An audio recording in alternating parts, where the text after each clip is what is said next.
আমাদের আদার্স যে বিষয়গুলো ছিল, যেগুলো নিয়ে আপনাদের সাথে কথা বলেছিলাম, বিভিন্ন ইস্যু, ঢাকা লিগ, মেয়েদের বিষয় নিয়ে বা ফিক্সিং রিলেটেড যে বিষয়গুলো নিয়ে, এই বিষয়গুলো নিয়েও আমাদের কথা হয়েছে। ওনারা আমাদেরকে আশ্বস্ত করেছেন এগুলা কোনো কিছুই ওনারা লাইটলি নেবেন না, সব কিছুই খুব গুরুত্ব সহকারে অ্যাজ আর্লি অ্যাজ পসিবল শুরু করবেন। এবং আমরা কেউই ক্রিকেটের ঊর্ধ্বে না, আমরা সবাই ক্রিকেটের মঙ্গল চাই, আমরাও চাই মাঠে খেলা হোক। আমরা প্রতিনিয়ত আপনাদেরকে বলেছি আমরা খেলতে চাই, আমরা কোনোভাবেই না খেলাটা আমাদের কাম্য না। তো আমরা ক্রিকেটের ইন্টারেস্টে আমরা কালকে থেকে আবার মাঠে খেলা শুরু করছি এবং ক্রিকেট বোর্ডের সঙ্গে আমাদের একটা হেলদি ডিসকাশন হয়েছে ওনাদের।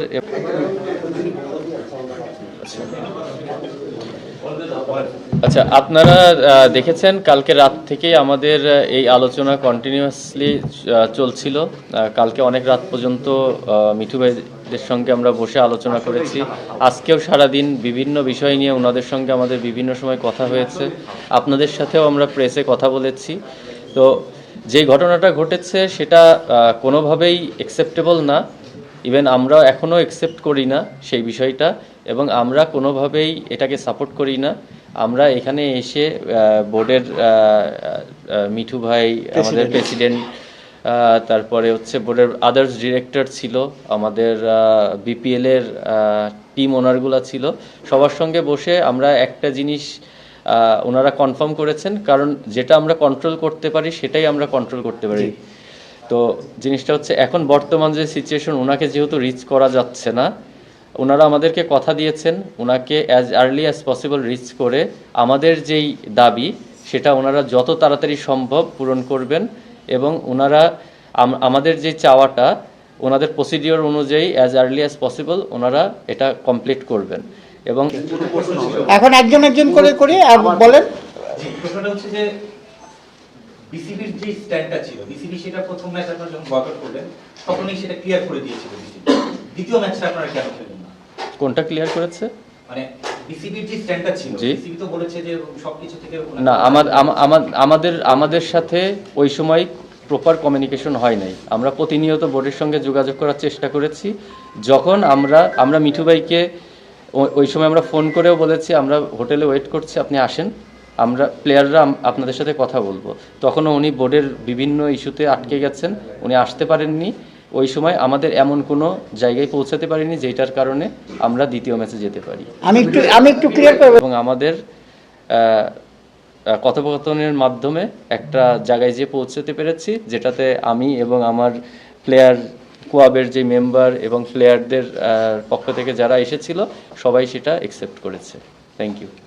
এক্সস্টেড, মানে আপনি তো 40 বছরের ক্যারিয়ার, যদি ক্রিকেটিং ক্যারিয়ার বলি, যদি সাংগঠনিক ক্যারিয়ার বলি, লাস্ট 30 আওয়ার্স, মানে 30 ঘন্টা কি আপনার ক্যারিয়ারের সবচেয়ে চাপের সময় আছে, সবচেয়ে কষ্টের, বা মানে আরো বেশি চাপের লেগেছে কিনা? এইটা মনে হচ্ছে যে যখন বিয়ে করছিলাম তখন চাপে ছিল, ওই রকম চাপ মনে হয়েছে, নয়তো ম্যাট্রিক পরীক্ষার যে চাপ সেই চাপে ছিলাম। যাই হোক, সব ছোট ভাই এরা আমাদের সব ছোট ভাই, ইভেন কেউ কেউ হয়তো আমার ছেলের বয়সীও হবে। সো আমরা ক্রিকেটের সাথেই আছি। হ্যাঁ, আমাদের কথা হচ্ছে এনি মিসআন্ডারস্ট্যান্ডিং থাকলে আমরা যারা ক্রিকেট খেলেছি, হ্যাঁ, পাইলট আছে, আমি আছি, ফারুক ভাই আছে, বুলবুল আছে, আমরা কিন্তু সবসময় ওদের সাথে আছি। আমি একটু ক্লিয়ার করে দিই, জিনিসটা হচ্ছে কি, আমরা কিন্তু কালকে রাতের থেকে, যখন জানেন যেটা গতকাল বিকাল থেকে শুরু হয়েছে ঘটনাটা, তারপরেও কিন্তু কালকে রাত্রে আমরা কিন্তু ওদের সাথে রাত্রে 2টা পর্যন্ত আলাপ করেছি। আমি পার্সোনালি দুঃখিত, বিকজ আমিও কিন্তু একটা ক্রিকেটার, বুলবুল ভাইও কিন্তু একটা ক্রিকেটার, এটা কিন্তু আমাদেরও অপমান করা হয়েছে।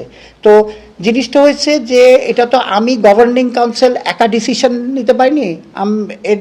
এদের ভেরি আমাদের ওয়েলকাম করেছে, আমাকে বারবার যেতে বলেছে।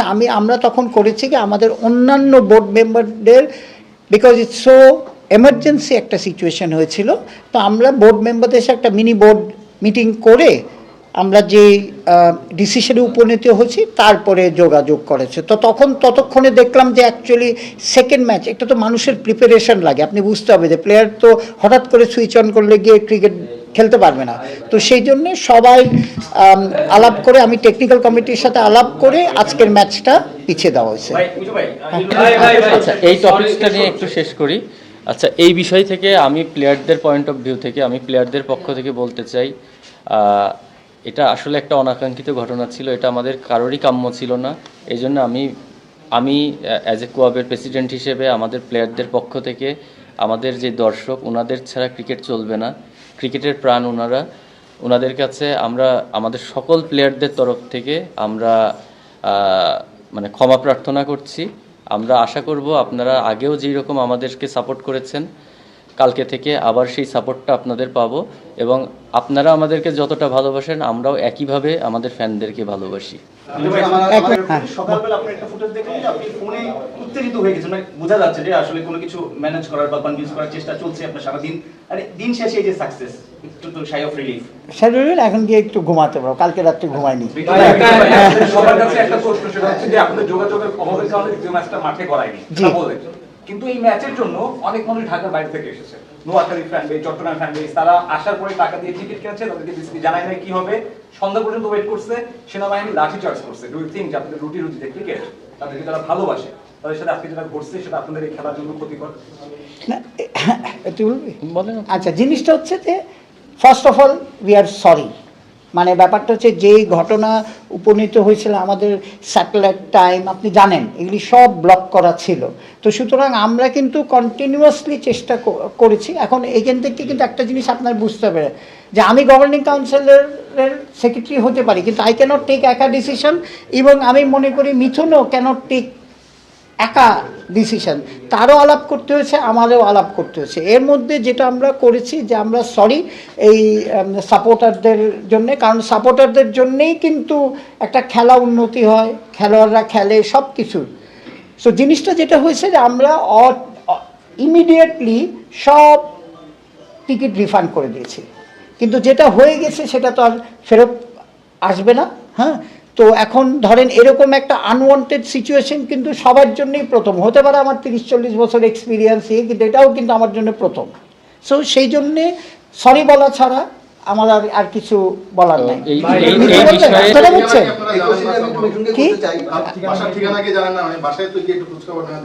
এটাই বলেছি আজকে, আমাদেরকে বলেছে চিনে না বাসা।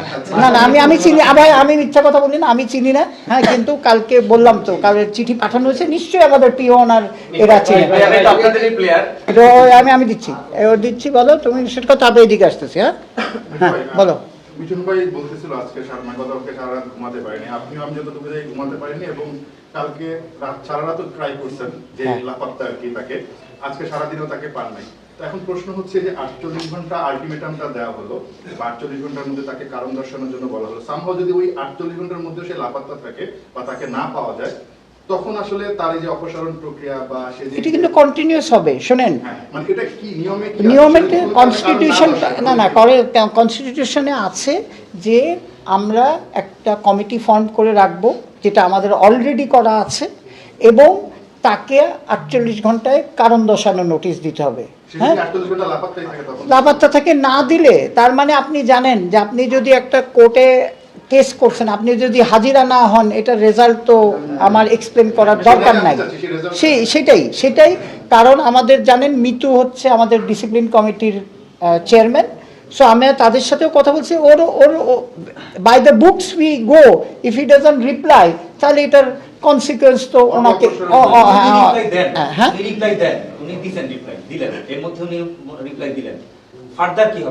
ওইটার প্রসেস আছে ওনার, তো আমরা সবাই জানি। আজকে যদি আমাকে পার্সোনালি আপনি গভর্নিং কাউন্সিল হিসাবে না কোয়েশ্চেন করেন, আপনি যদি আমাকে একটা প্লেয়ার হিসাবে কোয়েশ্চেন করেন, আমি তো বলবো যে উনি একটা বিরাট মিস্টেক করেছেন। এটা কিন্তু আমি বলছি এখনো ওদের সাথে করে অপরাধের, হ্যাঁ, মানে আমি ওই লেভেলে গেলাম না, ভদ্র ভাষায় বললাম মিস্টেক, কিন্তু কথাটা হচ্ছে এটা কোনো মানুষেরই এটা কাউকে ছোট করার রাইট নেই। সেম কোশ্চেনটা করতে যে 48 ঘন্টার আলটিমেটাম দেওয়া হয়েছে বিসিবি থেকেই, উনি এর আগে যখন বলা হয়েছে আপনারা ইয়ে করেছেন, আপনারা একটা প্রেস রিলিজ দিয়েছেন, সেখানে বলেছেন যে তা প্রকাশ্যে ক্ষমা যদি না চায় আপনারা এই মানে এটা অ্যাকসেপ্ট করবেন না। এবং এখন যেহেতু আপনারা আবার খেলায় ফিরছেন, যদি 48 ঘন্টার মধ্যে এই কাজটা না করে সেই ক্ষেত্রে আপনারা কি করবেন? আপনারা কি আবার মানে খেলা বয়কটে যাবেন নাকি? আমি এটা বলি, জিনিসটা হচ্ছে এটা নিয়ে আলাপ হয়েছে, আলাপ ওয়াজ ভেরি শর্ট। হ্যাঁ, এখানে এসে আপনি যদি ওদের চিঠিটা একটা খুব সুন্দর চিঠি দিয়েছে কিন্তু, যে হোয়াট দে হ্যাভ সেড, যে তারা কিন্তু আমরা যে অ্যাকশনগুলি নিয়েছি তারা অ্যাপ্রিসিয়েট করেছে। এইখানে একটা পার্সোনাল ব্যাপার একটা লোকে, কিন্তু আমরা সবাই বলেছি যে তার কলিগরা, এমনি তো উনি তো ওনাকে রিমুভ করা হয়েছে। আজ পর্যন্ত কোনো ডিরেক্টর আমি শুনিনি যে শোকজ হয়েছে বাংলাদেশ ক্রিকেট বোর্ডে বা এরকম রিমুভ হয়েছে। তো সুতরাং দুটা তো অলরেডি বাংলাদেশ রেকর্ড হয়ে গেছে বাংলাদেশ ক্রিকেট বোর্ডে। সো আমরা চেষ্টা করব ওদের সাথে যেটা কথা হয়েছে যে আমরা সর্বাত্মক চেষ্টা করব ওনাকে বোঝানোর যে এটাকে আপনি শেষ করেন। এটা আমরাও মনে করি যে আপনি রং স্টেটমেন্ট দিয়েছেন এটাকে, কিন্তু ইন্ডিভিজুয়ালি যার ডিসিশন তার ডিসিশন। তো এখন এদিকে যাই। হ্যাঁ, এখন সোশ্যাল প্ল্যাটফর্মে এই ইস্যুতে দেখলাম যে আসলে প্লেয়ারদের এগেইনস্ট অনেক কথা হচ্ছে, অনেক থ্রেটও দেওয়া হচ্ছে বা অনেক রকমের অনেক কিছু ভাইরাল হচ্ছে প্লেয়ারদের এগেইনস্টে বা নেগেটিভ। তাদেরকে প্রোটেক্ট করার জন্য আপনাদের মেসেজ কি থাকবে বা কোনো ভাই প্রোটেক্ট হচ্ছে যে আপনি যে ক্রিকেট খেলাটা দেখছি, আমরা যে চিয়ার করতেছি বাংলাদেশ টিম, দেখেন বুঝতে পারছো অনেক। হ্যাঁ, এটা উচিত। মানে আমার মেসেজ হচ্ছে ভাই আমরা সবাই কিন্তু কারো 100% দেয় কিন্তু ক্রিকেট মাঠে। আমাকে কেউ যদি বলে যে মিরাজ 100% দিচ্ছে না, আমি অ্যাজ এ ক্রিকেটার, এটা হইতেই পারে না। সো তারা দেশের জন্যে খেলে, ক্লাবের জন্যে খেলে, ফ্র্যাঞ্চাইজের জন্যে খেলে, এটা তাদের পেশা। কিন্তু এটা আবার তাদের নেশাও কিন্তু। এটা আপনার বুঝতে হবে যে ক্রিকেটার হয়েছে কিন্তু শুধু মানে হঠাৎ করে আপনি ক্রিকেটার হতে পারবেন না। একটা ন্যাচারাল ট্যালেন্ট, মানে আমি 1000টা চেষ্টা করেও আমি মিরাজ হতে পারবো না কিন্তু, ঠিক আছে? সো সুতরাং আমাদের একটু ওপেন হার্ট নিয়ে সাপোর্টারদেরও দেখা উচিত, ওপেন হার্ট নিয়ে। কোনো দলের না, দে আর cricketers, they give 100%, they are বাংলাদেশের asset, they play 100%, they give 100%। হ্যাঁ, ইনশাল্লাহ আমাদের যে এক্সপেকটেশন যে একদিন ওয়ার্ল্ড কাপ জিতবো, একদিন এসব, যেটা আমরা তো আন্ডার 19 পর্যন্ত এসছি ওয়ার্ল্ড কাপ নিয়ে, নিশ্চয়ই এটা সাকসেসফুল একদিন হবে। বলেন, আমরা ওদের টিভি থেকে তখন স্টেপ নিয়েছেন যখন উনি কমেন্ট করা শুরু করেছেন, আপনারা কি বলেছেন? কারণ ওই যে বলে না, বিন্দু বিন্দু জল সাগরতল করে তোলে। বলা হয়েছে প্রেসিডেন্ট নিজে, প্রেসিডেন্ট, আমি এটা কনফার্ম করি যে প্রেসিডেন্ট নিজে ওনাকে বলেছে। তারপরে শুনেন না। হ্যাঁ, উনি হয়তো ডিনাই করেছে, আমি এক জায়গায় দেখেছি ডিনাই করেছে, কিন্তু প্রেসিডেন্ট নিজে ওনাকে বলেছে। ওই আগের স্টেটমেন্টও তো কাম্য নয়। কেউ কমেন্ট করতে পারে ভাই, আমি কমেন্টের তো কাউন্টার দেওয়ার আমি কেউ না। তার মতামত আমার মতামত। হ্যাঁ, ঠিক আছে। এই যে ভাই, মানে আমি আবার ওই প্রশ্নটা একটু জিজ্ঞেস করি, যে ধরেন নিল না উনি ক্ষমা প্রকাশ্যে, আপনি তো বলছেন যে খেলবেন না, না না, প্রসেস আছে তো, প্রসেস কিন্তু বন্ধ হচ্ছে না। ব্যাপারটা হচ্ছে কি, উনি যদি, আমি যে আজকে আমার কথা বলতে পারি, আজকে যদি আমি হইতাম, আমি দেখতাম প্রসেসের ব্যাপারের আগে আমি যদি কোনো মিস্টেক করে ফেলি, আমি কিন্তু বলতাম, আমার ক্যারেক্টারটা হচ্ছে আমি এসে বলতাম যে মিথুন, ছোট হোক ভাই, আই মেড এ মিস্টেক, আমি একটা ভুল করে ফেলছি।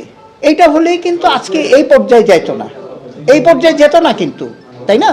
আপনি তো ওনার গত এক সপ্তাহ ধরে নানান কমেন্টেই কিন্তু জিনিসটা দিন দিন বেড়েছে। এটা সব ধরনের খেলার খবর পেতে সাবস্ক্রাইব করুন, সঙ্গে থাকুন খেলার পাতার।